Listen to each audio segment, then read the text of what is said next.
ಆತ್ಮೀಯ ವಿದ್ಯಾರ್ಥಿಗಳೇ, ಇವತ್ತಿನ ತರಗತಿಗೆ ನಿಮಗೆಲ್ಲರಿಗೂ ಸ್ವಾಗತವನ್ನು ಕೋರ್ತಾ ಇವತ್ತಿನ ಒಂದು ತರಗತಿಯಲ್ಲಿ 10ನೇ ತರಗತಿಯ ಪದ್ಯದ ಬಗ್ಗೆ ತಿಳ್ಕೊಳ್ತಕ್ಕಂಥ ಒಂದು ಪ್ರಯತ್ನ ಮಾಡೋಣ.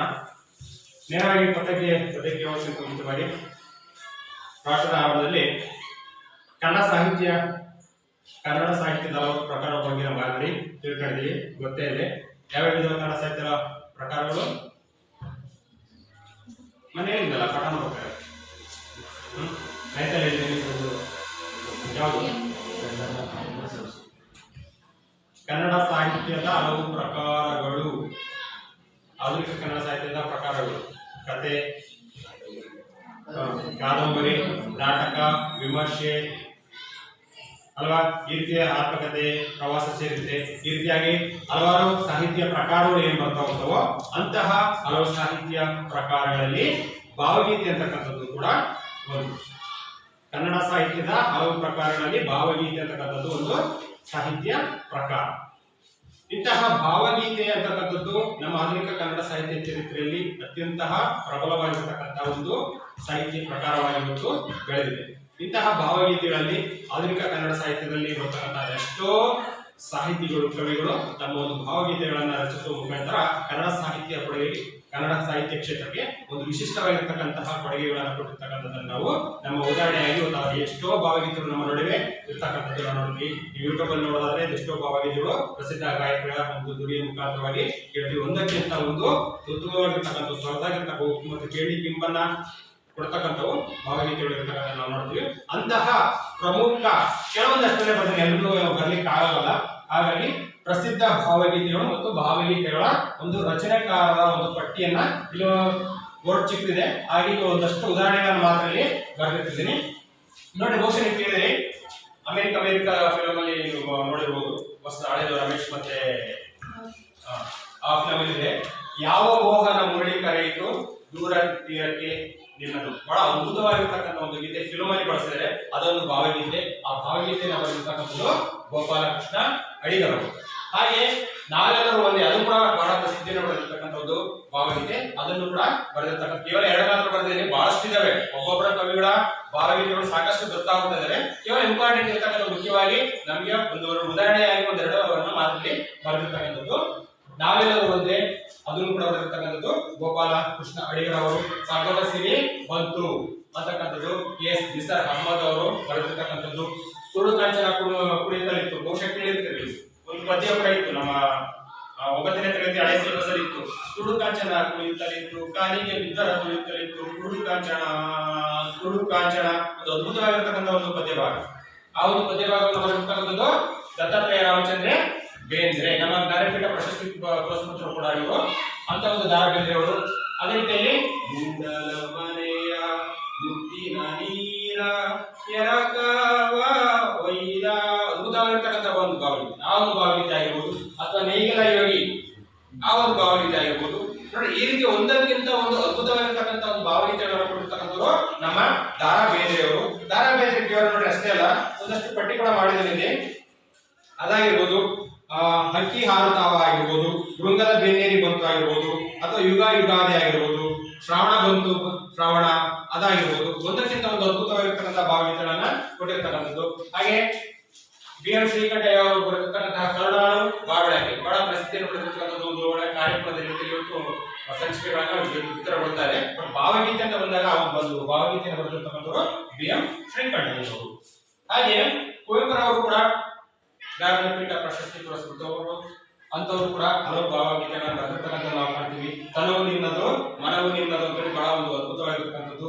ಯಾವ ಜನ್ಮದ ಮೈತ್ರಿ ಅದಾಗಿರ್ಬೋದು, ವೀಣಾಗಾನ ಬಿಟ್ಟು ಒಂದು ಅದಾಗಿರ್ಬೋದು. ಸೊ ಈ ರೀತಿ ಹಲವು ಭಾವಗೀತೆಗಳನ್ನ ನಾವು ನೋಡ್ತಾ ಹೋಗ್ತೀವಿ. ಸೊ ಇವರೆಲ್ಲರ ಹಾಗೆಯೇ ನಮ್ಮ ಪ್ರಸ್ತುತ ಪದ್ಯ ಭಾಗಕ್ಕೆ ಬರೋದಾದ್ರೆ ಮತ್ತೊಬ್ಬ ರಾಷ್ಟ್ರಕವಿ ಪ್ರಶಸ್ತಿ ಪುರಸ್ಕೃತರು, ರಾಷ್ಟ್ರ ಕವಿಗಳು ಯಾರಂದ್ರೆ ನಮ್ಮ GS ಶಿವರುದ್ರರು.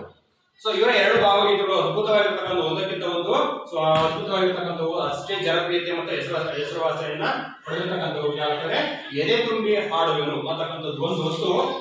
ಆಡು ಹಳೆಯದಾದರೇನು ಹಾಡು ಹಳೆಯದಾದ್ರೇನು ಗಾನ ನವನವೀನ ಅನ್ನೋದು ಬಹಳ ಒಂದು ಅದ್ಭುತವಾಗಿರ್ತಕ್ಕಂಥ ಒಂದು ಭಾವಗೀತೆ. ಅಂತ ಒಂದು ಭಾವಗೀತೆಯನ್ನು ಕೊಟ್ಟಿರ್ತಕ್ಕಂಥವ್ರು ನಮ್ಮ GS ಶಿವರುದ್ರಪ್ಪನವರು. ಇಷ್ಟೆಲ್ಲ ಯಾಕೆ ಹೇಳಿದ್ರೆ ಇವತ್ತು ನಾವು ಮಾಡ್ತಾ ಇರ್ತಕ್ಕಂಥ ಒಂದು ಪದ್ಯ ಭಾಗ ಕೂಡ ಭಾವಗೀತೆಯ ಪ್ರಕಾರಕ್ಕೆ ಸೇರಿರ್ತಕ್ಕಂಥ. ಹಾಗಾದ್ರೆ ಯಾವ್ದಪ್ಪ ಅಂದ್ರೆ ಪದ್ಯ ಸಂಕಲ್ಪ ಗೀತೆ.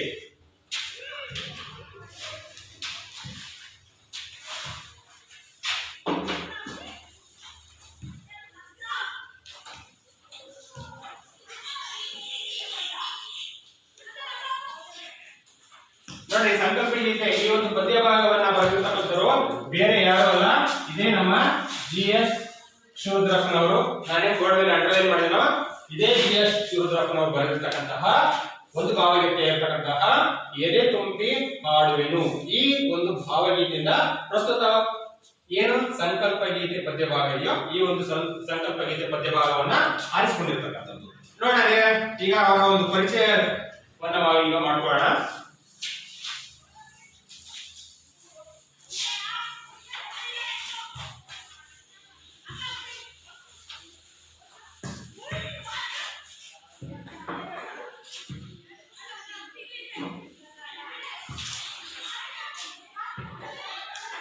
ಕವಿ GS ಶಿವರುದ್ರಪ್ಪನವರು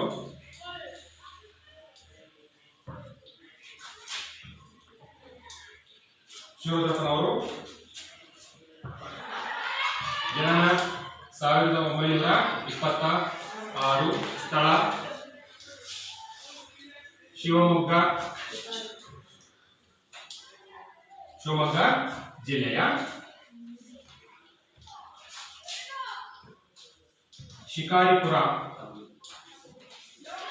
ಶಿಕಾರಿಪುರದಲ್ಲಿ ಇವರು ಜನನವನ್ನ ನೋಡ್ತಾರೆ. ಶಿಕಾರಿಪುರ ಅಂತಕ್ಕಂಥದ್ದು ಇರುವಂತಹ ಒಂದು ಸ್ಥಳ.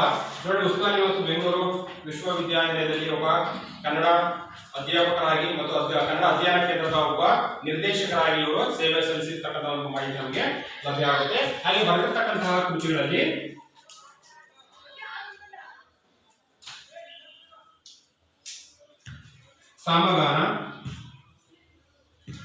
ಸಾಮಗಾನ, ಚೆಲುವು ಒಲವು, ದೀಪದ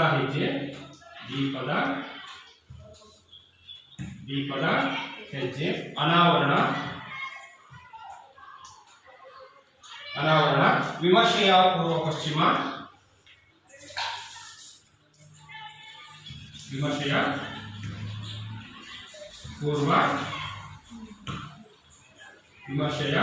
ಪೂರ್ವ ಪಶ್ಚಿಮ ಅಂತಕ್ಕಂಥದ್ದು. ಮಾಸ್ಕೋದಲ್ಲಿ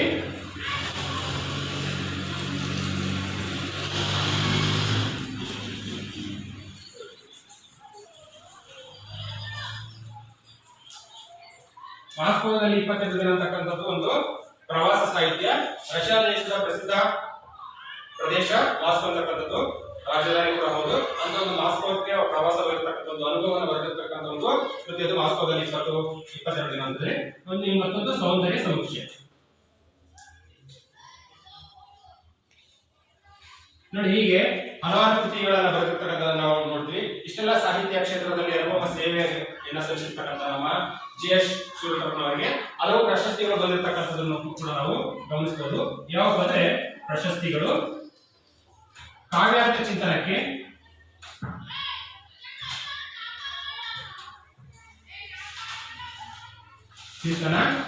ಕವನ ಸಂಕಲನಕ್ಕೆ, ಕಾವ್ಯಾರ್ಥ ಚಿಂತನ ಕೃತಿಗೆ, ಕೇಂದ್ರ ಸಾಹಿತ್ಯ ಅಕಾಡೆಮಿ ಪ್ರಶಸ್ತಿ,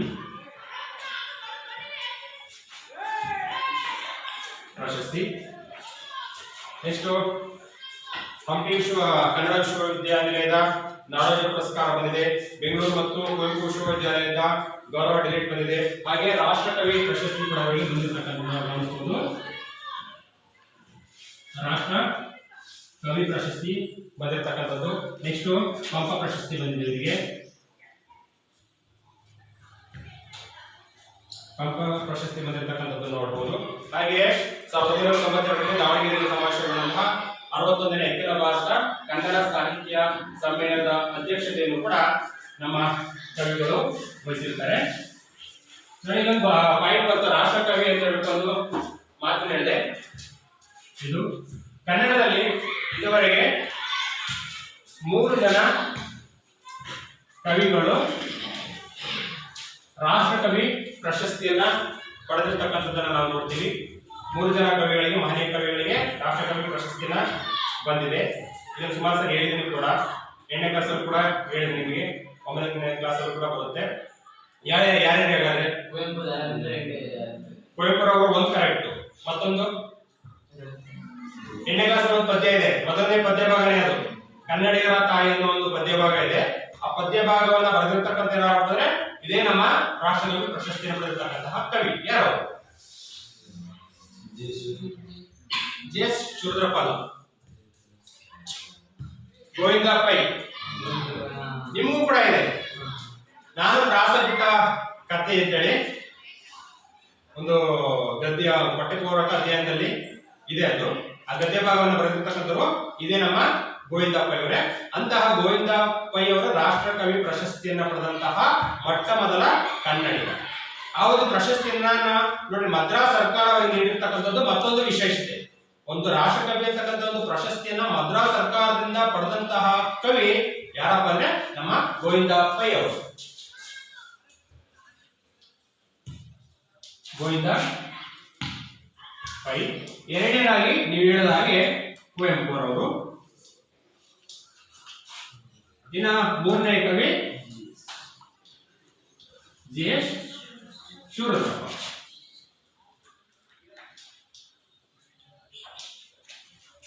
ಜೆ.ಎಸ್. ಶಿವರುದ್ರಪ್ಪನವರಿಗೆ 2006ರಲ್ಲಿ ರಾಷ್ಟ್ರಕವಿ ಅಂತಕ್ಕಂತಹ ಒಂದು ಪ್ರಶಸ್ತಿ ಕೊಟ್ಬಿಟ್ಟು ನಮ್ಮ ಕರ್ನಾಟಕ ಸರ್ಕಾರ ಇವರನ್ನ ಗೌರವಿಸುತ್ತೆ. ಇದಿಷ್ಟು ಕೂಡ ನಮ್ಮ ಕವಿಗಳ ಒಂದು ಪರಿಚಯ. ಇಲ್ಲಿ ಪಾಯಿಂಟ್ ವೈಸ್ ಬರ್ತೀನಿ, ಮತ್ತೆ ಹೇಳ್ತೇನೆ ನಿಮಗೆ. ಎಕ್ಸಾಮ್ ಅಲ್ಲಿ ನೀವು ವಾಕ್ಯ ರೂಪದಲ್ಲೇ ಬರೀಬೇಕು. ವಾಕ್ಯ ರೂಪದಲ್ಲಿ ಬರೆದ್ರೆ ಮಾತ್ರ ಮಾರ್ಕ್ಸ್ ಸಿಗುತ್ತೆ. ಮತ್ತೆ ಈ ತರ ಪಾಯಿಂಟ್ ವೈಸ್ ಬಂದ್ರೆ ಮಾರ್ಕ್ಸ್ ಕಳ್ಕೊಂತೀವಿ. ಹಾಗಾಗಿ ಮತ್ತೊಮ್ಮೆ ವಾಕ್ಯ ರೂಪದಲ್ಲಿ ಹೇಳಿದರೆ ಜೆ.ಎಸ್. ಶಿವರುದ್ರಪ್ಪನವರು 1926ರಲ್ಲಿ ಶಿವಮೊಗ್ಗ ಜಿಲ್ಲೆಯ ಶಿಕಾರಿಪುರ ತಾಲೂಕಿನಲ್ಲಿ ಜನಿಸಿದರು. ಇವರು ಕಾವ್ಯಾರ್ಥ ಚಿಂತನ, ಸೌಂದರ್ಯ ಸಮೀಕ್ಷೆ, ಚೆಲುವುಗಳು, ದೀಪದ ಹೆಜ್ಜೆ, ಅನಾವರಣ, ವಿಮರ್ಶೆಯ ಪೂರ್ವ ಪಶ್ಚಿಮ, ವಾಸ್ತವದಲ್ಲಿ 22 ದಿನ, ಹೀಗೆ ಹಲವಾರು ಕೃತಿಗಳನ್ನ ರಚಿಸಿದ್ದಾರೆ. ಇವರಿಗೆ ಕಾವ್ಯಾರ್ಥ ಚಿಂತನ ಕೃತಿಗೆ ಕೇಂದ್ರ ಸಾಹಿತ್ಯ ಅಕಾಡೆಮಿ ಪ್ರಶಸ್ತಿ, ರಾಷ್ಟ್ರಕವಿ ಪ್ರಶಸ್ತಿ, ಪಂಪ ಪ್ರಶಸ್ತಿ ಕೂಡ ಲಭಿಸಿದೆ. ಇಷ್ಟನ್ನ ಬರುತ್ತೆ. ಅದರಲ್ಲಿ ಖಂಡಿತವಾಗಲೂ ನಿಮಗೆ 1 ಮಾರ್ಕ್ ಕೂಡ ಎಲ್ಲೂ ಕೂಡ ಕಟ್ಟಾಗಲಿಕ್ಕೆ ಸಾಧ್ಯ ಇಲ್ಲ. ಒಬ್ಬ ಕವಿ ಎಲ್ಲಿ ಹುಟ್ಟಿದ್ರು, ಎಷ್ಟರಲ್ಲಿ ಹುಟ್ಟಿದ್ರು, ಯಾವ ಕೃತಿಗಳನ್ನ ಬರೆದ್ರು, ಮತ್ತೆ ಯಾವ ಪ್ರಶಸ್ತಿ ಅವರು ಪಡ್ಕೊಂಡ್ರು ಅನ್ನೋದನ್ನ ಸವಿವರವಾಗಿ ಕರೆಕ್ಟ್ ವಾಕ್ಯ ರೂಪದಲ್ಲಿ ಬರ್ತಿದ್ದರಲ್ಲಿ ಖಂಡಿತವಾಗ್ಲೂ ನಿಮಗೆ 3 ಅಂಕವನ್ನು ಕೂಡ ಸಿಗುತ್ತೆ. ಇದಿಷ್ಟು ಕೂಡ ನಮ್ಮ ಪ್ರಸ್ತುತ ಸಂಕಲ್ಪ ಗೀತೆ ಪದ್ಯ ಭಾಗದ ಕವಿಗಳಾಗಿರ್ತಕ್ಕಂತಹ ಜೆ.ಎಸ್. ಶಿವರುದ್ರಪ್ಪನವರ ಒಂದು ಪರಿಚಯ. ಈಗ ಪದ್ಯಕ್ಕೆ ಹೋಗೋಣ. ಓಪನ್ ಮಾಡಿ ಪುಸ್ತಕ. ಪ್ರವೇಶ.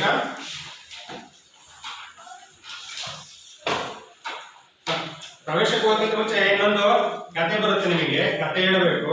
ಬಹಳ ಇದಕ್ಕೆ ಪ್ರಸ್ತುತ ಪದ್ಯ ಭಾಗಕ್ಕೆ ಬಹಳ ಅರ್ಥಗರ್ಭಿತವಾಗಿರ್ತಕ್ಕಂಥ ಒಂದು ಕತೆ ಇದು. ಏನಪ್ಪಾ ಅಂದ್ರೆ, ಹಿಂದೆ ಬುದ್ಧ ಗೊತ್ತಲ್ಲ, ಯಾರು ಬುದ್ಧ? ಗೌತಮ ಬುದ್ಧ ಅಲ್ವಾ? ಆಗಸ್ಟ್ ಶ್ರೀಮಂತನಾಗಿ ಹುಟ್ಟಿದ್ರು ಕೂಡ ಏನೋ ಸಾಧನೆ ಮಾಡಬೇಕು ಅಂತ ಹೇಳ್ಬಿಟ್ಟು ರಾತ್ರೋರಾತ್ರಿ ಎಲ್ಲವನ್ನೂ ಕೂಡ ಬಿಟ್ಟು ಹೋಗ್ತಾನೆ. 3 ಲಕ್ಷದ ಬಿಟ್ಟು ಏನ್ ಮಾಡದ? ಅಖಂಡ ತಪಸ್ಸನ್ನ ಮಾಡದ. ತಪಸ್ಸಿನ ಪ್ರತಿಫಲವಾಗಿ ಏನಾಯ್ತು? ಜ್ಞಾನೋದಯ ಆಯ್ತು. ನಾನು ಪಡೆದಂತಹ ಜ್ಞಾನವನ್ನ ನಾನು ಒಬ್ಬನೇ ಇಟ್ಕೊಂಡ ಸಾಲಲ್ಲ ಅಂತ ಬಿಟ್ಟು ಇಡೀ ಪ್ರಪಂಚಕ್ಕೆ ಜ್ಞಾನವನ್ನ ಪ್ರಸಾರ ಮಾಡ್ತಾ ಬಂದ. ಹೀಗೆ ಒಂದು ಸಲ ಬಂದವನು ಬಿಹಾರದ ಒಂದು ಬೆಟ್ಟದ ಮೇಲೆ ಕುತ್ಕೊಂಡಿರ್ತಾನಂತೆ. ಬಿಹಾರದಲ್ಲಿರ್ತಕ್ಕಂಥ ಒಂದು ಬೆಟ್ಟದ ಮೇಲೆ ಕುತ್ಕೊಂಡಿರ್ತಾನಂತೆ. ಬೆಟ್ಟದ ಮೇಲೆ ಕುತ್ಕೊಂಡಂತಹ ಒಂದು ಸಂದರ್ಭದಲ್ಲಿ ತನ್ನ ಶಿಷ್ಯರಿಗೆ ತಾನು ಪಡೆದಂತಹ ಒಂದು ಅನುಭವಗಳನ್ನ ಬೋಧನೆಯನ್ನ ಮಾಡ್ತಾ ಇರ್ತಾನೆ.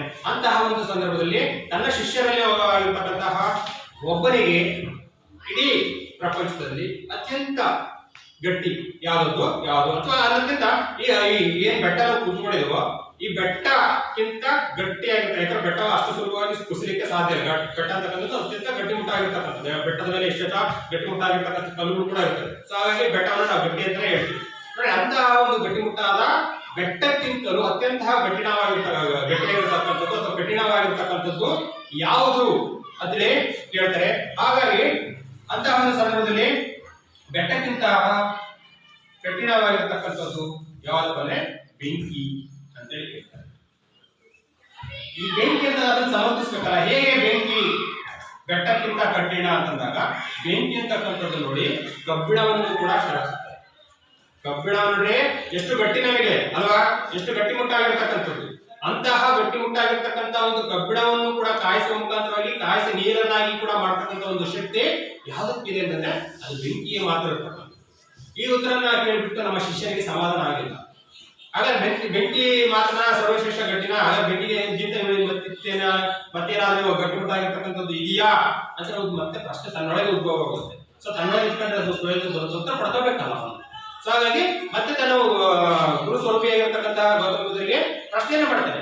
ಹಾಗಾದ್ರೆ ಗುರುಗಳೇ ಬೆಂಕಿ ಮಾತ್ರ ಅತಿ ಗಟ್ಟಿಮುಟ್ಟಾಗಿರ್ತಕ್ಕಂಥದ್ದು, ಬೆಂಕಿಗಿಂತ ಗಟ್ಟಿಯಾಗಿರ್ತಕ್ಕಂಥದ್ದು ಯಾವುದೂ ಇಲ್ವಾ ಅಂತ ಹೇಳ್ತಾರೆ. ಸೊ ಶಿಷ್ಯರಲ್ಲಿರ್ತಕ್ಕಂತಹ ಒಂದು ಜ್ಞಾನದಾಹ ನಮ್ಮ ಗೌತಮ ಬುದ್ಧರಿಗೆ ಅರ್ಥ ಆಗುತ್ತೆ. ಹಾಗಾಗಿ ಅಲ್ಲಿ ಸರಿಯಾದಂತಹ ರೀತಿಯಲ್ಲಿ ಹೇಳ್ಬೇಕಂತ ಹೇಳ್ಬಿಟ್ಟು ಹೌದಪ್ಪ ಅದೇ ಗಟ್ಟಿ ಅಲ್ಲ, ಬೆಂಕಿಗಿಂತಲೂ ಕೂಡ ಗಟ್ಟಿಯಾಗಿರ್ತಕ್ಕಂಥದ್ದು ಇದೆ. ಅದು ಯಾವ್ದಪ್ಪ ಅಂದ್ರೆ ಬೆಂಕಿಯನ್ನ ಕಲಿಸ್ತಕ್ಕಂಥದ್ದು ಯಾವುದು? ನೀರು. ನೋಡಿ ಎಷ್ಟೇ ಕಬ್ಬಿಣವನ್ನ ಕಲಿಸ್ತಕ್ಕಂಥ ಬೆಂಕಿಯೂ ಕೂಡ ನೀರಿನ ಮುಂದೆ ತಡಗಾಗುತ್ತೆ, ಆರಿ ಹೋಗುತ್ತೆ. ಸೊ ನೀರು ಅತ್ಯಂತ ಗಟ್ಟಿಯಾಗಿರ್ತಕ್ಕಂಥದ್ದು, ಶಕ್ತಿಯುತವಾಗಿರ್ತಕ್ಕಂಥದ್ದು ಅಂತ ಹೇಳ್ತಾರೆ. ಹಾಗಾದ್ರೆ ನೀರೇ ಸರ್ವಶ್ರೇಷ್ಠ ಮತ್ತೆ ಪ್ರಶ್ನೆ ಮೂಡ್ತು ನಮ್ಮ ಶಿಷ್ಯನಲ್ಲಿ. ನೀರಂತ ನಾವೆಲ್ಲರೂ ಕೂಡ ಒಪ್ಕೋಬೋದ ಗುರುಗಳೇ? ಹಾಗಾದ್ರೆ ನೀರೇ ಅತ್ಯಂತ ಶಕ್ತಿಯುತವಾಗಿರ್ತಕ್ಕಂಥದ್ದ? ಇಲ್ಲ, ನೀರೇ ಅಲ್ಲ. ನೀರಿಗಿಂತ ಶಕ್ತಿಯುತವಾಗಿರ್ತಕ್ಕಂಥದ್ದು ಗಾಳಿ. ಬೆಂಕಿಯ ನೀರನ್ನ ಯಾವ ದಿಕ್ಕಿನಿಂದ ಬೇಕಾರೋ ತಳ್ಕೊಂಡು ಹೋಗ್ತಕ್ಕಂಥ ಒಂದು ಶಕ್ತಿ ಏನಾದ್ರೂ ಇದೆ ಅಂತಂದ್ರೆ ಅದು ಗಾಳಿಗೆ ಮಾತ್ರ ಅಂತೇಳಿ ಗಾಳಿ ಅತ್ಯಂತ ಗಟ್ಟಿಯಾಗಿರ್ತಕ್ಕಂಥದ್ದು ಅಂತ ಹೇಳ್ತಾರೆ. ಅಲ್ಲಿಗೂ ಕೂಡ ನಮ್ಮ ಶಿಷ್ಯನ ಒಂದು ಜ್ಞಾನದಾಹ ಇಂಗ್ಲಿಲ್ಲ. ಹಾಗಾಗಿ ಗುರುಗಳೇ ಇಷ್ಟೆಲ್ಲ ಪ್ರಶ್ನೆ ಮಾಡಿದ ಅಂತಿಮವಾಗಿ ನಾವು ಅಂತಿಮ ಕೊನೆ ಹಂತಕ್ಕೆ ನಿಂತಿದ್ದೀವಿ. ಗಾಳಿ ಅತ್ಯಂತ ಗಟ್ಟಿನ ಶಕ್ತಿಯುತವಾಗಿರ್ತಕ್ಕಂಥದ್ದ ಅಂತ ಹೇಳ್ಬಿಟ್ಟು ಪ್ರಶ್ನೆಯನ್ನು ಮಾಡ್ತಾರೆ. ಆಗ ಗುರುಗಳು ಹೇಳ್ತಾರೆ, ಪ್ರಿಯ ಶಿಷ್ಯನೇ, ಗಾಳಿಗಿಂತಹ ಗಟ್ಟಿಯಾಗಿರ್ತಕ್ಕಂಥದ್ದು ಇನ್ನೊಂದಿದೆ. ಯಾವ್ದು ಅಂತ ಹೇಳ್ಬೋದು ಸಾಮಾನ್ಯ? ಗಾಳಿಗಿಂತ ಅತ್ಯಂತ ಗಟ್ಟಿಯುತವಾಗಿರ್ತಕ್ಕಂಥದ್ದು ಯಾವುದು? ಯಾವುದು? ನಮ್ಮೊಳಗಿರ್ತಕ್ಕಂಥದ್ದು. ನಮ್ಮಲ್ಲಿರ್ತಕ್ಕಂತಹ ಒಂದು ಮನಸ್ಸು, ಸಂಕಲ್ಪ. ನಮ್ಮ ಸಂಕಲ್ಪ ಅಥವಾ ನಮ್ಮ ಮನಸ್ಥಿತಿ ಇದೆಯಲ್ಲ, ಮನಸ್ಸನ್ನ ಯಾವ ರೀತಿ ನಾವು ಕಂಟ್ರೋಲ್ ಅಲ್ಲಿ ಇಟ್ಕೊಂಡಿರ್ತೀವೋ ಆ ರೀತಿಯಾಗಿ ಮನಸ್ಸು ಇರ್ತಕ್ಕಂಥದ್ದು ಸಂಕಲ್ಪ ಇರ್ತಾರೆ. ನಾವು ಯಾವ ರೀತಿ ಸಂಕಲ್ಪವನ್ನ ಮಾಡೋದ್ಬಿಟ್ಟು ಅದನ್ನ ಈಡೇರಿಸ್ಕೋಬೇಕಂತ ಹೋಗ್ತೀವೋ ಆ ರೀತಿ ಈಡೇರ್ತೀವಿ. ನೋಡಿ ನಾವು ಮನುಷ್ಯ ಅಂತಕ್ಕಂಥದ್ದು ಒಂದು ಸಂಕಲ್ಪ ಅಥವಾ ಒಂದು ನಿರ್ಧಾರವನ್ನ ನಿರ್ಧಾರ ಅಂತ ಹೇಳ್ಬೋದು. ಸಂಕಲ್ಪವನ್ನ ಮಾಡ್ಕೊಂತ ಹೋಗ್ತಾನೋ ಅದನ್ನ ಸಾಧಿಸೋದಕ್ಕೆ ಬಿಡಲ್ಲ ಅವನು. ನೋಡಿ ಇವತ್ತು ಬೆಂಕಿಯನ್ನ ಹಿಡಿದಿಟ್ಕೋಬಹುದು. ಬೆಂಕಿಯನ್ನ ಹಿಡಿದಿಟ್ಟಿದ್ದಾನೆ ಬೆಂಕಿ ಪಟ್ಟಣದಲ್ಲಿ ಮುಖಾಂತರವಾಗಿ. ಬೆಂಕಿ ಮುಖಾಂತರವಾಗಿ ತನ್ನ ಹತೋಟಿಗೆ ಹೇಗೆ ಬೇಕಂತ ಅದನ್ನ ಬಳಸ್ಕೊಳ್ತಾ ಇದ್ದಾನೆ. ಅದೇ ಗಾಳಿಯ ಮುಖಾಂತರವಾಗಿ ಕೂಡ ಗಾಳಿಯ ಜೊತೆಗೆ ಹಾರಾಟದ ಆಕಾಶದ ಎತ್ತರಕ್ಕೆ ಹಾರಾಟ ಮಾಡೋದನ್ನ ಕಲಿತಿದ್ದಾನೆ. ನೀರಿನ ಅಡಿಯಲ್ಲಿ ನೀರಿನಲ್ಲಿ ಈಜಾಡೋದನ್ನು ಕೂಡ ಕಲಿತಿದ್ದಾನೆ. ನೀರಿನ ಆಳಕ್ಕೂ ಕೂಡ ಹೋಗ್ತಕ್ಕಂಥದ್ದನ್ನ ನಾವು ನೋಡ್ತಾ ಇದ್ದೀವಿ. ಸೊ ಅಕ್ಕಿಯಂತೆ ಹಾರಾಡ್ತಾನೆ, ನೀರಿನ ತರ ಮೀನಿನ ತರ ಈಜಾಡ್ತಾನೆ. ಸೊ ಎಲ್ಲದರಿಂದ ಇದು ಹೇಗೆ ಸಾಧ್ಯ ಆಯ್ತು ಅಂದ್ರೆ ಮಾನವನಲ್ಲಿರ್ತಕ್ಕಂತಹ ಸಂಕಲ್ಪದಿಂದ. ಯಾಕಂದ್ರೆ ಮನುಷ್ಯ ಅಂತಕ್ಕಂಥ ಉಳಿದಂತಹ ಎಲ್ಲಾ ಪ್ರಾಣಿಗಳಿಗಿಂತ ಭಿನ್ನವಾಗಿ ನಿಲ್ತಾನೆ. ಯಾಕಾಗಿ ಅಂದ್ರೆ ಮನುಷ್ಯನಲ್ಲಿರ್ತಕ್ಕಂತಹ ಬುದ್ಧಿಶಕ್ತಿ ಮತ್ತು ಮಾತುಗಾರಿಕೆ ಇರುತ್ತೆ. ಅವನಲ್ಲಿರ್ತಕ್ಕಂಥದ್ರ ಜೊತೆಗೆ ಮತ್ತೊಂದು ಅಂಶ ಮನುಷ್ಯನಲ್ಲಿರ್ತಕ್ಕಂಥ ಸಂಕಲ್ಪ. ಸೊ ಸಂಕಲ್ಪದ ಮುಖಾಂತರ ನನಗೆ ಅದು ಬೇಕು, ನಾನು ಇದು ಬೇಕು ಅಂತ ನಾನು ಆಗ್ ಮಾಡಬೇಕು, ಹೀಗ್ ಮಾಡಬೇಕು ಅಂತ ಯಾವಾಗ ಮನಸ್ಸನ್ನ ಮಾಡ್ತಾ ಹೋಗ್ತಾನೋ ಅವಾಗ ಅವ್ರು ಎಲ್ಲವನ್ನೂ ಕೂಡ ಏನ್ ಮಾಡ್ತಾ ಹೋದ ನಿಧಾನಕ್ಕೆ ಒಂದೊಂದೇ ಸಾಧಿಸ್ತಾ ಹೋದ. ಏನು ಬರಲಪ್ಪ ಅಂತಂದ್ರೆ ಅವನ ಒಂದ್ ಕಡೆ ಕಾಡು ಪ್ರಾಣಿಯಾಗಿ ಕಾಡಲ್ಲಿರ್ತಕ್ಕ ಉಳಿದಂತಹ ಪ್ರಾಣಿಗಳ ಜೊತೆಗೆ. ಇವತ್ತು ಆಗಿಲ್ಲ. ಇವತ್ತು ಮನುಷ್ಯ ಇಷ್ಟೊಂದು ವೈಜ್ಞಾನಿಕವಾಗಿ ಇಷ್ಟೊಂದು ಮುಂದುವರೆದಿದ್ದಾನೆ. ಅಂತರಿಕ್ಷ ಯಾರು ಬೇರೆ ಬೇರೆ ಚಂದ್ರಲೋಕ ಅಥವಾ ಮಂಗಳ ಗ್ರಹಕ್ಕೂ ಕೂಡ ಕಾಲಿಟ್ಟಿದ್ದಾನೆ. ಬಾಹ್ಯಾಕಾಶ ಮುಖಾಂತರ ಚಂದ್ರಯಾನ ಉಡಾವಣೆ ಮಾಡುವ ಮುಖೇನ. ಸೊ ಇಷ್ಟೆಲ್ಲ ಹೇಗೆ ಸಾಧ್ಯ ಆಯ್ತು? ಹಾಗಾದ್ರೆ ಮನುಷ್ಯನ ಸಂಕಲ್ಪದಿಂದ. ಸೊ ಸಂಕಲ್ಪ ಅಂತಕ್ಕಂಥದ್ದು ಎಷ್ಟು ಮಟ್ಟಿಗೆ ನಮಗೆ ಪರಿಣಾಮಕಾರಿಯಾಗಿರ್ತಕ್ಕಂಥದ್ದು ಅನ್ನೋದು ನಮ್ಗೆ ಇದ್ರ ಮುಖಾಂತರವಾಗಿ ಗೊತ್ತಾಗ್ತದೆ ಅಲ್ವಾ. ಹಾಗಾಗಿ ನಿಮ್ಗೆ ಯಾಕೆ ಈ ಪದ್ಯ ಭಾಗವನ್ನು ನಿಮಗೆ ಯಾಕೆ ಇಟ್ರು ಕ್ವಶನ್ ನಿಮ್ಗೆ ಅರ್ಥ ಆಗಿರುತ್ತೆ ಅಷ್ಟೊತ್ತಿಗೆ. ಯಾಕೆ ಇಟ್ರು? ಮನುಷ್ಯನ ಸಂಕಲ್ಪ ಎಷ್ಟು ಗಟ್ಟಿಯಾಗಿದೆಯೋ ಅಷ್ಟೇ ಗಟ್ಟಿತನವನ್ನ ಅಲ್ಲಾಡಿಸ್ತಕ್ಕಂಥದ್ದು, ಹೊಡೆದಾಡ್ತಕ್ಕಂಥದ್ದು ಮನುಷ್ಯನ ಚಂಚಲ ಮನಸ್ಸು ಅಂತಕ್ಕಂಥದ್ದು ಒಂದು ಕಡೆ ನೆಲೆ ನಿಲ್ಲದಂತೆ ಸದಾ ಕಾಲ ಹಾರಾಡ್ತಾನೆ ಇರುತ್ತೆ. ಕೋತಿ ಹಿಂಗೆ ಒಂದು ಮರದಿಂದ ಮತ್ತೊಂದು ಮರಕ್ಕೆ ನೆಗಿತಾನೆ ಇರುತ್ತೋ ಹಂಗೆ ಮನುಷ್ಯನ ಮನಸ್ಸು ಅಂತಕ್ಕಂಥದ್ದು ಚಂಚಲವಾಗ್ತದೆ.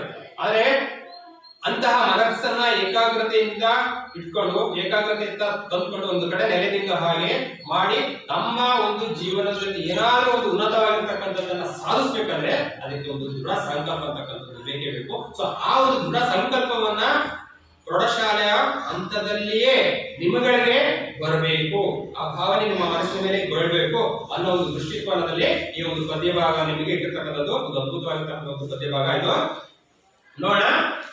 ಪ್ರವೇಶ. ಹಿಂದೆ ಗುರುವಿದ್ದ ಮುಂದೆ ಗುರಿ ಇತ್ತು, ಸಾಗುತ್ತಿತ್ತು ವೀರರ ದಂಡು ಎಂಬ ವಾಕ್ಯ ಹಿಂದಿನ ತಲೆಮಾರಿನ ಯುವಕರಿಗಿದ್ದ ನೆಲೆಯನ್ನು ತಿಳಿಸುತ್ತದೆ.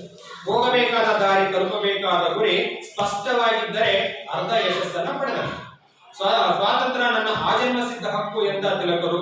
ಸ್ವಾತಂತ್ರ್ಯ ಗಳಿಸುವುದೇ ಜೀವನದ ಏಕೈಕ ಸಂಕಲ್ಪ ಎಂದುಕೊಂಡ ರಾಷ್ಟ್ರಪಿತ ಗಾಂಧೀಜಿ ಸಾಧಕರೆನಿಸಿಕೊಂಡರು. ಇತಿಹಾಸ ದಾಖಲಿಸುವುದು, ನೆನಪಿಸುವುದು ಇಂತಹ ಸಾಧಕನು ತಾನು ಕಂಡ ಕನಸನ್ನ ಅದೆಷ್ಟೇ ತೊಡಕುಗಳು ಬಂದರೂ ಅಡ್ಡಿ ಆತಂಕಗಳು ಎದುರಾದರೂ ನನಸಾಗಿಸುತ್ತಾನೆ. ಹೀಗೆ ಸಂಕಲ್ಪದತ್ತ ದೃಢ ನಿರ್ಧಾರದಿಂದ ಕಾರ್ಯಶೀಲರಾದರೆ ಅಸಾಧ್ಯವಾದುದು ಯಾವುದೂ ಇಲ್ಲ. ದೃಢ ಸಂಕಲ್ಪದಿಂದ ಏನೇನನ್ನೋ ಸಾಧಿಸಬಹುದೆಂಬುದನ್ನ ರಾಷ್ಟ್ರಕವಿ ಜಿ.ಎಸ್. ಶಿವರುದ್ರಪ್ಪನವರು ಸಂಕಲ್ಪ ಎಂಬ ಭಾವಗೀತದಲ್ಲಿ ಸರಳವಾಗಿ ಸುಂದರವಾಗಿ ಅಭಿವ್ಯಕ್ತಿಸಿದ್ದಾರೆ. 4 ಪ್ಯಾರಾಗ್ರಾಫ್ಗಳ ಒಂದಕ್ಕಿಂತ ಒಂದು ಅದ್ಭುತವಾಗಿರ್ತಕ್ಕಂಥ ಒಂದು ಪದ್ಯಗಳು. ಅದೇ ಪದ್ಯವನ್ನ ನಾವು ನೋಡಿದಾಗ ಓದ್ತಾ ಹೋದಾಗ ಅದರ ಒಂದು ಬಾಹ್ಯವಾಗಿ ಒಂದು ಅರ್ಥ ಬರುತ್ತೆ, ಆದ್ರೆ ಆಂತರಿಕವಾಗಿ ಇದರಲ್ಲಿ ಬೇರೆ ಬೇರೆ ಅರ್ಥಗಳು ಬರ್ತಾ ಹೋಗ್ತವೆ. ಇದಕ್ಕೇನಾದ್ರೆ ಒಳಾರ್ಥ ಮತ್ತು ಹೊರಾರ್ಥ ಎರಡನ್ನೂ ಕೂಡ ನಾವು ನೋಡ್ತಾ ಹೋಗ್ಬೇಕಾಗುತ್ತೆ. ನೋಡೋಣ. ಸುತ್ತಲೂ ಕವಿಯುವ ಕತ್ತಲೆಯೊಳಗೆ ಪ್ರೀತಿಯ ಹಣತೆಯ ಹಚ್ಚೋಣ, ಬಿರುಗಾಳಿಗೆ ಹೊಯ್ದಾಡುವ ಹಡಗಲು ಎಚ್ಚರದಲ್ಲಿ ಮುನ್ನಡೆಸೋಣ. ಕಲುಷಿತವಾದಿ ನದೀ ಜಲಗಳಿಗೆ ಮುಂಗಾರಿನ ಮಳೆಯಾಗೋಣ, ಬರಡಾಗಿರುವೆ ಕಾಡು ಮೇಡುಗಳ ವಸಂತವಾಗುತ್ತಾ ಮುಟ್ಟೋಣ. ಬಿದ್ದುದನ್ನು ಮೇಲೆಪ್ಪಿಸಿ ನಿಲ್ಲಿಸಿ ಹೊಸ ಭರವಸೆಗಳ ಕಟ್ಟೋಣ, ಮನುಜರ ನಡುವಿನ ಅಡ್ಡ ಗೋಡೆಗಳ ಕೆಳಗುತ್ತಾ ಸೇತುವೆಯಾಗೋಣ. ಮತಗಳೆಲ್ಲವೂ ಪಥಗಳು ಎನ್ನುವ ಹೊಸ ಹೆಚ್ಚರದಲ್ಲೂ ಬದುಕೋಣ, ಭಯ ಸಂಶಯದಳು ತಂದಿದ ಕಣ್ಣಳು ನಾಳಿನ ಕನಸನ್ನು ಬಿತ್ತೋಣ. ಒಂದಕ್ಕಿಂತ ಒಂದು ಅದ್ಭುತವಾಗಿರ್ತಕ್ಕಂತಹ ಸಾಲುಗಳು. ನೋಡೋಣ, ಒಂದು ಕಡೆಯಿಂದ ಈಗ ಸಾರಾಂಶವನ್ನು ತಿಳ್ಕೊಳ್ತಕ್ಕಂಥ ಒಂದು ಪ್ರಯತ್ನವನ್ನು ಮಾಡೋಣ.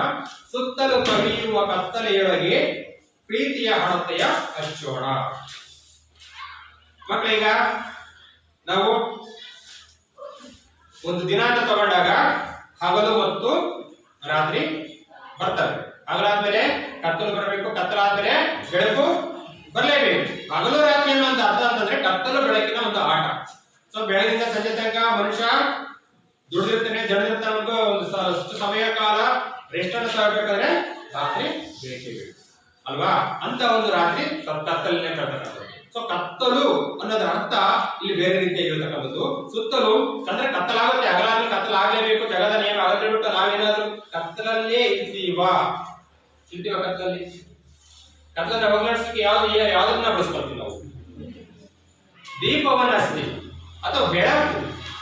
ಸೊ ಬೆಳಕು ದೀಪದ ಮುಖಾಂತರವಾಗಿ ಬರುತ್ತೆ. ಈಗಿನ ಕಾಲ ಈಗೆಲ್ಲ ವಿದ್ಯುತ್ ಶಕ್ತಿ ಬಂದಿದೆ ಅಥವಾ ಕರೆಂಟ್ ಹೋಯ್ತಪ್ಪ, ದೀಪ ಹಚ್ಚಿ ಕರೆಂಟ್ ಹೋಯ್ತಪ್ಪ, ನಮ್ಮನೆ ಕತ್ತಲು ಕುತ್ಕೊಂಬಂತ ಯಾರು ಕೂಡ ಕುತ್ಕೊಳ್ಳಲ್ಲ. ಸೊ ಕತ್ತಲನ್ನ ಹೋಗಲಾಡಿಸ್ಬೇಕಾದ್ರೆ ಏನ್ ಮಾಡ್ಬೇಕು? ದೀಪವನ್ನ ಹಚ್ಚಬೇಕು. ದೀಪದ ಸಂಕೇತವಾಗಿ ಬೆಳಕಿನ ಸಂಕೇತದಲ್ಲಿ ರೂಪದಲ್ಲಿ ದೀಪ ಹಚ್ಚಲೇಬೇಕು. ಸೊ ಹಾಗಾಗಿ ಮನುಷ್ಯನೂ ಕೂಡ ಒಂದು ರೀತಿಯಲ್ಲಿ ಅಜ್ಞಾನ, ಮನುಷ್ಯನ ಜೀವನದಲ್ಲೂ ಕೂಡ ಅಜ್ಞಾನವೆಂಬ ಅಂಧಕಾರವನ್ನ ಹೋಗಲಾಡಿಸಿದ್ರೆ ಪ್ರತಿಯೊಬ್ಬ ಮನುಷ್ಯನಲ್ಲೂ ಕೂಡ ಅಜ್ಞಾನದ ತರ ಒಂದು ಅಂಧಕಾರ ಅಂತಕ್ಕಂಥದ್ದು ಇರುತ್ತೆ, ಕತ್ತಲು ಅಂತಕ್ಕಂಥದ್ದು ಇರುತ್ತೆ. ಸೊ ಸೊ ಆ ಮನುಷ್ಯನ ಒಳಗಿರ್ತಕ್ಕಂಥ ಆ ಕತ್ತಲನ್ನ ಹೋಗ್ಬೇಕು ಅಂತಂದಾಗ ನಾವು ಮನೆಯಲ್ಲಿರ್ತಕ್ಕಂಥ ಕತ್ತಲನ್ನ ಹೋಗಲಾಡಿಸ್ಲಿಕ್ಕೆ ಯಾವ ರೀತಿ ದೀಪವನ್ನ ಹಚ್ತೀವೋ ಬೆಳಕಿನ ರೂಪದಲ್ಲಿ, ಹಾಗೆ ಮನುಷ್ಯನಲ್ಲಿರ್ತಕ್ಕಂತಹ ಕತ್ತಲನ್ನ ಹೋಗಲಾಡಿಸ್ಬೇಕಾದ್ರೆ ಜ್ಞಾನವೆಂಬ ಬೆಳಕನ್ನ ಹಚ್ಬೇಕು. ಅಜ್ಞಾನವನ್ನ ಹೋಗಲಾಡಿಸ್ಲಿಕ್ಕೆ ಜ್ಞಾನದಿಂದ ಮಾತ್ರ ಸಾಧನೆ ಹೊರತು ಬೇರೆ ಯಾವುದರಿಂದ ಕೂಡ ಸಾಧ್ಯ ಇಲ್ಲ. ಹಾಗಾಗಿ ಅಜ್ಞಾನವೆಂಬ ಅಂಧಕಾರವನ್ನ ಬೆಳಕೆಂಬ ಜ್ಞಾನದಿಂದ ಹಚ್ಚಿದಾಗ ಮಾತ್ರ ನಾವು ಜೀವನದಲ್ಲಿ ಉನ್ನತಿನ ಅಥವಾ ಸಾಧನೆಯನ್ನು ಮಾಡಲಿಕ್ಕೆ ಸಾಧ್ಯ ಆಗುತ್ತೆ. ಪ್ರೀತಿಯ ಹಣತೆ ಹಚ್ಚೋಣ. ಹಣತೆ ಅಂದ್ರೆ ದೀಪ ಅಂತ ಹೇಳ್ಬಿಟ್ಟು, ಬಿರುಗಾಳಿಗೆ ಹೊಯ್ದಾಡುವ ಹಡಗನ್ನು ಎಚ್ಚರದಲ್ಲಿ ಮುನ್ನಡೆಸೋಣ. ನಮ್ಮ ಕರಾವಳಿ ಭಾಗಕ್ಕೆ ಹೋದ್ರೆ ಸಾಕಷ್ಟು ಸಂಖ್ಯೆಯಲ್ಲಿ ಬೋಟ್ಗಳು ದೊಡ್ಡ ದೊಡ್ಡ ದೋಣಿಗಳನ್ನು ತಗೊಂಡ್ಬಿಟ್ಟು ಮೀನುಗಾರಿಕೆ ಮಾಡುವ ಸಲುವಾಗಿ ಹೋಗಿರುತ್ತೆ. ಅವರ ಒಂದು ಜೀವನ ಪದ್ಧತಿ ಇರ್ತಕ್ಕಂಥದ್ದು, ಜೀವನ ನಿಂತಿರ್ತಕ್ಕಂಥದ್ದು, ಅದರ ಮೇಲೆ ಎಷ್ಟೋ ಸಂದರ್ಭದಲ್ಲಿ ವಾರ ಆಗಿರುತ್ತೆ, 15 ದಿನ ಆಗಿರುತ್ತೆ, ತಿಂಗಳುಗಟ್ಟಲೆ ಹೋಗಿರ್ತಾರೆ. ದೊಡ್ಡ ದೊಡ್ಡ ಬೋಟ್ಗಳು ತಗೊಂಡೋಗಿ ಎಷ್ಟೋ ಕಿಲೋಮೀಟರ್ ಆಚೆ ಹೋಗಿರ್ತಾರೆ. ಎಷ್ಟೋ ಸಂದರ್ಭದಲ್ಲಿ ಗಡಿ ರೇಖೆಯನ್ನು ಕೂಡ ದಾಟಿ ಹೋಗಿರ್ತಾರೆ. ಸೊ ಇಲ್ಲಿ ಸಾಕಷ್ಟು ಉದಾಹರಣೆಗಳನ್ನ ನಾವು ನೋಡಿರ್ತೀವಿ. ಸೊ ಅಂತ ಒಂದು ಸಂದರ್ಭದಲ್ಲಿ ವಾಪಸ್ ಬಂದೇ ಬರ್ತಾರೆ. ಅಂತ ಒಂದು ಸಂದರ್ಭ ಹೋಗಿರ್ತಾರಲ್ಲ, ಫಾರ್ ಎಕ್ಸಾಂಪಲ್ ಈಗ ಉದಾಹರಣೆಗೆ ಈಗ ಸಮುದ್ರಕ್ಕೆ ನಾವು ಮೀನುಗಾರಿಕೆಯಲ್ಲಿ ಹೋಗಿರೋದ್ರಿಂದ ಸಮುದ್ರ ಒಂದೇ ರೀತಿಯಲ್ಲಿ ಇರುತ್ತಾ? ಇಲ್ಲ. ಈಗ ಒಂದು ಕಥೆ ಹೇಳಿದೆ ನಿಮಗೆ, ಗಾಳಿ ಹೆಂಗೆ ಬರುತ್ತಾ ಒಂದು ಅಲೆಗಳ ಉಬ್ಬರ ಅಂತಕ್ಕಂಥದ್ದು ಅಷ್ಟೇ ವೇಗವಾಗಿರುತ್ತೆ. ತಣ್ಣಗೆ ಗಾಳಿ ಬರ್ತಾ ಇದ್ರೆ ಅಲೆಗಳು ಕೂಡ ತಣ್ಣ ಬರ್ತಾ ಇರುತ್ತೆ. ಸ್ವಲ್ಪ ಗಾಳಿ ರಭಸವಾಗಿ ಬಂತು ಅಂತಂದ್ರೆ ಅಲೆಗಳ ಏರಿಳಿತ ಹೆಚ್ಚಾಗ್ತಾ ಹೋಗುತ್ತೆ ಅಲ್ವಾ? ಎಷ್ಟು ಮೊದಲು ಬರುತ್ತೆ ಅಷ್ಟೇ ವೇಗವಾಗಿ ಹಿಂದಕ್ಕೆ ಹೋಗ್ತಾ ಇರುತ್ತೆ. ಸೊ ಅಲೆಗಳು ಬಂದ ಹಾಗೆ ದೋಣಿಗಳು ಕೂಡ ಏನಾಗ್ತಾ ಇರುತ್ತೆ, ಅಲ್ಲಾಡ್ತಾ ಇರುತ್ತೆ. ಸೊ ಅವೆಲ್ಲವನ್ನೂ ಕೂಡ ದಾಟ್ಕೊಂಡು ಜೊತೆಗೆ ಗಾಳಿ ಕೂಡ ಬರ್ತಾ ಇರುತ್ತೆ. ಗಾಳಿ ಸಮುದ್ರದಲ್ಲಿ ಗಾಳಿ ಬರಲ್ವಾ? ಅಲೆಗಳು ಒಂದು ನೀರಿನ ಮೇಲೆ ಗಾಳಿ ಕೂಡ ರಭಸವಾಗಿ ಬೀಳ್ತಾ ಇರ್ತದೆ. ಎಲ್ಲವನ್ನೂ ಕೂಡ ಸಹಿಸಿಕೊಂಡು ತಾವು ಹೋಗಿರ್ತಕ್ಕಂತಹ ಕೆಲಸದಲ್ಲಿ ಯಶಸ್ಸನ್ನ ಸಾಧಿಸ್ಕೊಂಡು ಅವರು ವಾಪಸ್ ಹೋಗ್ಬೇಕಾಗಿರುತ್ತೆ. ಅಷ್ಟು ಧೈರ್ಯ ಅವ್ರಿಗೆ ಬೇಕಾಗಿರ್ತಾವೆ. ಯಾವ ಧೈರ್ಯ ಇಲ್ಲ ಅಂದ್ರೆ ನಾವು ಧೈರ್ಯವನ್ನು ಎದುರಿಸಲಿಕ್ಕೆ ಸಾಧ್ಯ ಆಗಲ್ಲ ಅಂತಂದ್ರೆ ಹೋಗಿಕ್ಕೆ ಜೀವನ ನಡೆಸಲಿಕ್ಕೆ ಮುಂದೆ ಸಾಧ್ಯ ಆಗೋದಿಲ್ಲ. ಸೊ ಆ ರೀತಿಯಾಗಿ ಅವ್ರು ಹೇಗೆ ಒಂದು ಧೈರ್ಯದಿಂದ ತನ್ನ ಒಂದು ಕಾಯಕವನ್ನು ಮುಗಿಸಿಕೊಂಡು ಬರ್ತಾರೋ ಹಾಗೆ ಪ್ರತಿಯೊಬ್ಬ ಮನುಷ್ಯನ ಜೀವನದಲ್ಲೂ ಕೂಡ ಬಿರುಗಾಳಿಯ ತರ ಕಷ್ಟಗಳು ಬಂದೇ ಬರುತ್ತವೆ. ಯಾರೇ ಬರಲ್ಲ ಕಷ್ಟ, ಮನುಷ್ಯನಿಂದ ಮರಕ ಬರುತ್ತೆ ಅಂತ ನಮ್ಮಲ್ಲಿ ಅನುಭವಿಸ್ತದೆ. ದೊಡ್ಡವರು ಹೇಳ್ತಾರೆ ಮನೆಯಲ್ಲಿ, ನಮ್ಮ ಮನೆಗಳಲ್ಲಿ ಮನುಷ್ಯನಿಗೆ ಕಷ್ಟ ಬರ್ತದ ಮರಕ ಬರುತ್ತೆ ಅಂತ ಹೇಳ್ತಾರೆ. ಪ್ರತಿಯೊಬ್ಬ ಮನುಷ್ಯನಿಗೂ ಕೂಡ ಸುಖನೇ ಬೇಕು ಅಂದ್ರೆ ಖಂಡಿತವಾಗಿ ಯಾರಿಗೂ ಕೂಡ ಸಿಗಕ್ಕೆ ಸಾಧ್ಯ ಇಲ್ಲ. ಬಯಸ್ತಾರೆ ಅಲ್ವಾ? ಯಾಕಪ್ಪ ದೇವರೇ ಕಷ್ಟ ಕೊಡ್ತೀಯಾ, ನಮ್ಗೆ ಯಾಕೆ ಇಷ್ಟೊಂದು ದುಃಖ ಕೊಡ್ತೀಯಾ? ಅವ್ರು ನೋಡ್ರಿ ಎಷ್ಟೋ ಸಂತೋಷವಾಗಿದ್ದಾರೆ, ನನಗೆ ದುಃಖ ಕೊಟ್ಟಿದೆ ಅಂತ ಹೇಳ್ತೀವಿ. ಆದ್ರೆ ಅವ್ರ ಮನೆಗೆ ಹೋಗಿ ನೋಡಿದಾಗ ಅವ್ರಿಗೂ ಕೂಡ ನನ್ನಷ್ಟಿಲ್ಲ ಸ್ವಲ್ಪ ದುಃಖ ಇದ್ದೇ ಇರುತ್ತೆ. ಕಷ್ಟ ಇಲ್ಲದೆ ಇರ್ತಕ್ಕಂತಹ ವ್ಯಕ್ತಿ ಮನುಷ್ಯರು ಯಾರು ಇಲ್ಲ. ಯಾವ ಪ್ರಾಣಿ ಪಕ್ಷಿ ಮರ ಗಿಡ ಎಲ್ಲರಿಂದ ಹಿಡಿದು ಮನುಷ್ಯನ ತನಕ ಎಲ್ಲರೂ ಕೂಡ ಕಷ್ಟಗಳು ಇರಲೇಬೇಕು. ಕಷ್ಟದ ಜೊತೆಗೆ ನಾಣ್ಯದ 2 ಮುಖಗಳು ಅಂತ ಹೇಳ್ತೀವಿ. ಕಷ್ಟ ಮತ್ತು ಸುಖ ನಾಣ್ಯದ 2 ಮುಖಗಳಿದ್ದ ಹಾಗೆ ಕಷ್ಟ ಬಂದ್ರೆ ಸುಖ ಬರಬೇಕು, ಸುಖ ಬಂದ್ರೆ ಕಷ್ಟ ಕೂಡ ಬರುತ್ತೆ, ಮತ್ತೆ ಸುಖ ಬಂದೇ ಬರುತ್ತೆ. ಯಾವುದೂ ಕೂಡ ನಿರಂತರವಾಗಿ ಇರಲಿಕ್ಕೆ ಸಾಧ್ಯ ಇಲ್ಲ. ಹಾಗಾಗಿ ಅಂತ ಒಂದು ಜೀವನದಲ್ಲಿ ಬರ್ತಕ್ಕಂಥ ಬಿರುಗಾಳಿ ರೀತಿ ಬರ್ತಕ್ಕಂಥ ಕಷ್ಟಗಳ ಸಂಕೋಲೆಯಿಂದ ದಾಟಿ ನಾವು ಉನ್ನತಿನ ಸಾಧಿಸ್ತಕ್ಕಂಥ ಒಂದು ಹಂತಕ್ಕೆ ಬರಬೇಕಾಗಿದೆ. ಅದನ್ನೇ ಎಚ್ಚರದಲ್ಲಿ ನಾವು ಮುನ್ನಡೆಸೋಣ ಅಂತ ಹೇಳ್ಬಿಟ್ಟು ಈ ಬಗ್ಗಿದ್ರೆ ಅಲ್ಲಿ ನಾವು ಮಣ್ಣ. ಹಾಗಾಗಿ ಬಗ್ಗದೆ ನಾವು ಮುಂದುವರಿತಾ ಇರಬೇಕು. ಅದೇ ಜೀವನ. ಕಲುಷಿತವಾಗಿ ನದಿ ಜಲಗಳಿಗೆ ಮುಂಗಾರಿನ ಮಳೆಗೆ ಹೋಗೋಣ. ಕಲುಷಿತವಾಗಿ ನದಿ ಜಲಗಳು ತುಂಬಾ ಕಲುಷಿತಗೊಂಡಿರ್ತವೆ. ನೀರು ನಿಂತು ಅಂದ್ರೆ ಹರಿತಕ್ಕಂಥ ನೀರು ಯಾವತ್ತೂ ಕೂಡ ಪರಿಶುದ್ಧವಾಗಿರುತ್ತೆ. ಹರಿತಕ್ಕಂಥ ನೀರಿನಲ್ಲಿ ಯಾವುದೇ ತರದ ಕಲ್ಮಶ ನಿಲ್ಲಲಿಕ್ಕೆ ಸಾಧ್ಯ ಇಲ್ಲ. ಎಂತಹ ಕಲ್ಮಶ ಇದ್ರೂ ಕೂಡ ರಭಸವಾಗಿ ನೀರು ಹರಿತಾ ಬಂದ್ರೆ ಅಂದ್ರೆ ಎಲ್ಲದಕ್ಕೂ ಕೊಚ್ಕೊಂಡು ಹೋಗ್ತಾ ಇರುತ್ತೆ. ಯಾವ್ದು ಕೂಡ ನಿಲ್ಲದಿಲ್ಲ. ಎಷ್ಟೇ ಕಡ್ಡಿ ಕಸ ಅಥವಾ ಏನೇ ಇದ್ರೂ ಕೂಡ ಎಲ್ಲರೂ ಹೋಗ್ತಾ ಇರುತ್ತೆ. ಪಾಚಿ ಕೂಡ ಕಟ್ಟಲ್ಲ. ಯಾವ ನಾಣ ಸೊಳ್ಳೆ ಕ್ರಿಮಿಕೀಟ ಕೂಡ ವಾಸಲ್ಲ. ಅಥವಾ ಏನಾದ್ರು ಇದ್ರೆ ಜಲಚರ ಪ್ರಾಣಿಗಳು ಇರ್ತಾವಲ್ಲ ಅವೆಲ್ಲ ತಿಂದು ಹಾಕ್ಬಿಡ್ತವೆ. ಪಾಚಿನ ಸುತ್ತ ಬಿಡೋದಿಲ್ಲ. ಅದೇ ನಿಂತಿರ್ತಕ್ಕಂಥ ನೀರು ಆಗಲ್ಲ. ನಿಂತಿರ್ತಕ್ಕಂತಹ ನೀರಲ್ಲಿ ಪಾಚಿ ಕಟ್ಟುತ್ತೆ. ಸಾಕಷ್ಟು ನೊಣಗಳು, ಸೊಳ್ಳೆಗಳು, ಕ್ರಿಮಿಕೀಟಗಳು, ಸೊಳ್ಳೆಗಳು ಜೀವನ ಮಾಡ್ತವೆ. ಜೊತೆಗೆ ವಾಸನೆಗಳು ಬರ್ತಾ ಇರುತ್ತೆ. ಜೊತೆಗೆ ಸಾಕಷ್ಟು ರೋಗಗಳಿಗೆ ಕಾರಣ ಆಗುತ್ತೆ. ಹಾಗಾಗಿ ನಿಂತಿರ್ತಕ್ಕಂಥ ನೀರಿನಿಂದ ಹರಿತಕ್ಕಂಥ ನೀರಿನ ರೀತಿ ಆಗ್ಬೇಕು ನಾವೆಲ್ಲರೂ. ಸೊ ಹಾಗಾಗಿ ಅಂತಹ ನಿಂತಿರ್ತಕ್ಕಂಥ ನೀರನ್ನ ಕೊಚ್ಕೊಂಡು ಹೋಗ್ಬೇಕಾದ್ರೆ ಮುಂಗಾರಿನ ಮಳೆನೇ ಬರಬೇಕು. ಯಾಕೆ ಮುಂಗಾರಿನ ಮಳೆನೇ ಅಂತ ಹೇಳಿದ್ರು? ಹಿಂಗಾರಿನ ಮಳೆ ಯಾಕೆ ಹೇಳಿಲ್ಲ? ಮುಂಗಾರಿನ ಮಳೆ 2 ವರ್ಷ ಬಿಡ್ರಿ. ಮುಂಗಾರಿನ ಮಳೆಯ ಆರ್ಭಟ ಜಾಸ್ತಿ. ಹಿಂಗಾರಿಂದು ಆರ್ಭಟ ಕಡಿಮೆ, ಮಳೆ ಬರುತ್ತೆ. ಆರ್ಭಟ ಜಾಸ್ತಿ, ಅಲ್ಲಿ ಗುಡುಗು ಸಿಡಿಲು ಮಿಂಚು ಜಾಸ್ತಿ ಇರುತ್ತೆ ಮುಂಗಾರು ಮಳೆ.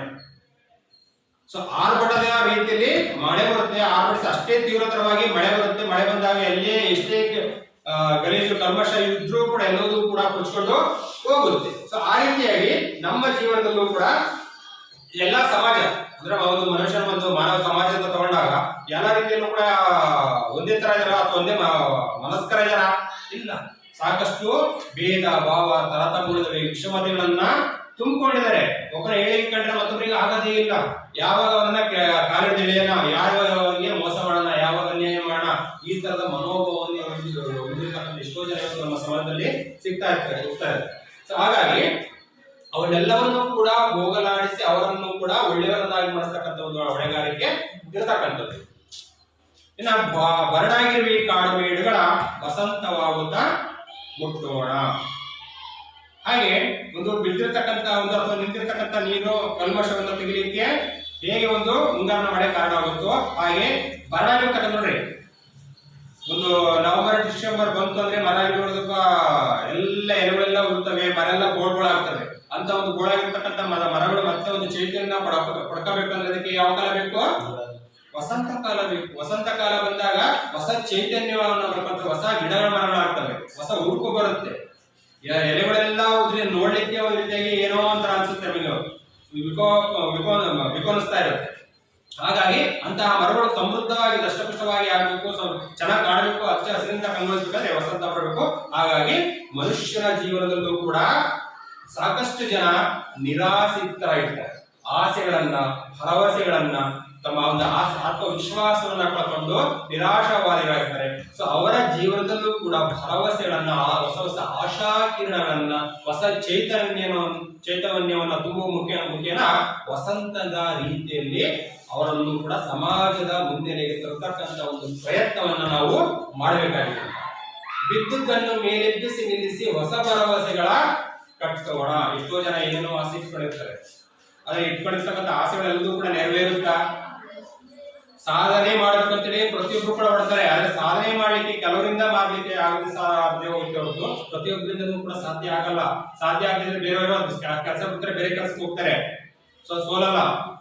ಆದ್ರೆ ಇನ್ನು ಕೆಲವರು ಇರ್ತಾರೆ, ಕೆಲವರು ಸಾಧಿಸ್ತಾರೆ, ಕೆಲವರು ಸೋತು ಮತ್ತೆ ಈ ಮುಖವಾಗಿ ಬಂದು ಒಂದ್ ಹೆಜ್ಜೆ ಮುಂದಿರ್ತಾರೆ, ಇನ್ನೊಂದು ಏನೋ ಸಾಧನೆ ಮಾಡಕ್ ಹೋಗ್ತಾರೆ, ಮತ್ತೆ ಅಲ್ಲಿ ಸಾಧಿಸ್ತಾರೆ. ಆದ್ರೆ ಇನ್ನು ಕೆಲವರು ಇರ್ತಾರೆ, ಯಾವ್ದಕ್ಕೋ ಕೈ ಹಾಕ್ಬಿಟ್ಟಪ್ಪ, ಇನ್ಯಾವುದಕ್ಕೋ ಕೈ ಹಾಕ್ತಾರೆ, ನನ್ನ ಕೈ ಏನೋ ಹತ್ತುತ್ತಾ ಇಲ್ಲ ನನ್ನ, ಅಥವಾ ನನ್ನ ಕೈಯಿಂದ ಏನು ಕೂಡ ಮಾಡ್ಲಿಕ್ಕೆ ಸಾಧ್ಯ ಆಗ್ತಾ ಇಲ್ಲ, ನನಗೆ ಜೀವನವೇ ಸಾಕಾಗ್ಬಿಡಿದೆ, ಯಾಕಂದ್ರೆ ನನ್ನಿಂದ ಏನೋ ಆಗ್ತಾ ಇಲ್ಲ ಅಂತ ಹೇಳ್ಬಿಟ್ಟು ತುಂಬಾ ಆತ್ಮವಿಶ್ವಾಸವನ್ನ ಕಳ್ಕೊಂಡ್ಬಿಟ್ಟು ನೊಂದು ಬೆಂದು ತುಂಬಾ ಕುಗ್ಗಿವಾಗಿರ್ತಾರೆ. ಸೊ ಅವರ ಜೀವನದಲ್ಲೂ ಅವರ ಜೀವನವನ್ನು ಕೂಡ ಮೇಲೆದ್ದಿಸ್ತಕ್ಕಂಥ ಅಥವಾ ನಿನ್ನಲ್ಲೂ ಕೂಡ ಒಂದು ಏನೋ ಒಂದು ಸಾಧನೆ ಇದೆ, ಸೊ ಅದನ್ನ ಸಾಧಿಸ್ತಕ್ಕಂಥದ್ದು ನಿನ್ನ ಒಂದು ಹೊಣೆಗಾರಿಕೆ ಇದೆ. ಹಾಗಾಗಿ ಅದನ್ನು ಕೂಡ ನೀನು ನಿನ್ನಿಂದಲೇ ಮಾತ್ರ ಆಗುತ್ತೆ. ಅಂದ್ರೆ ಏನೋ ಒಂದು ಹೊಸ ಆಶಾಕಿರಣವನ್ನ, ಒಂದು ಹೊಸ ಭರವಸೆಗಳನ್ನ ಕಟ್ಟುವ ಮುಖೇನ ಅವರನ್ನು ಕೂಡ ಸಮಾಜದ ಮುನ್ನೆಲೆಗೆ ತರ್ತಕ್ಕಂಥ ಒಂದು ಪ್ರಯತ್ನವನ್ನ ಮಾಡಬೇಕಾಗಿದೆ. ಮನುಷ್ಯರ ನಡುವಿನ ಅಡ್ಡ ಗೋಡೆಗಳಾಗಿರುವುದ ಸೇತುವೆಯಾಗೋಣ. ತಾರತಮ್ಯಗಳು ಹೇಳಿದೆ, ಹಾಗೆ ಇಲ್ಲೂ ಕೂಡ ಸಾಕಷ್ಟು ಧರ್ಮಗಳಿದ್ದಾವೆ. ಜಾತಿ ವ್ಯವಸ್ಥೆ ಇರತಕ್ಕಂಥದ್ದನ್ನು ನಾವು ಕಾಣ್ತೀವಿ. ಜಾತಿ, ಮತ, ಮೇಲು ಕೀಳು, ಬಡವ, ಶ್ರೀಮಂತ, ಈ ರೀತಿಯಾಗಿ ಸಾಕಷ್ಟು ರೀತಿಯಲ್ಲಿ ಸಮಾಜ ಅಂತಕ್ಕಂಥದ್ದು ಒಂದು ರೀತಿಯಾಗಿ ಹೇಳ್ತೀವಿ ತುಂಡುಗಳ ರೀತಿಯಾಗಿ ಹಳೆದು ಹಂಚಿ ಹೋಗಿದೆ. ಅಥವಾ ತುಂಡು ಅನ್ನೋದ್ಕಿಂತ ಅಡ್ಡಗೋಡೆಗಳ ರೀತಿಯಲ್ಲೇ ಕೊಟ್ಟಿದ್ದಾರೆ.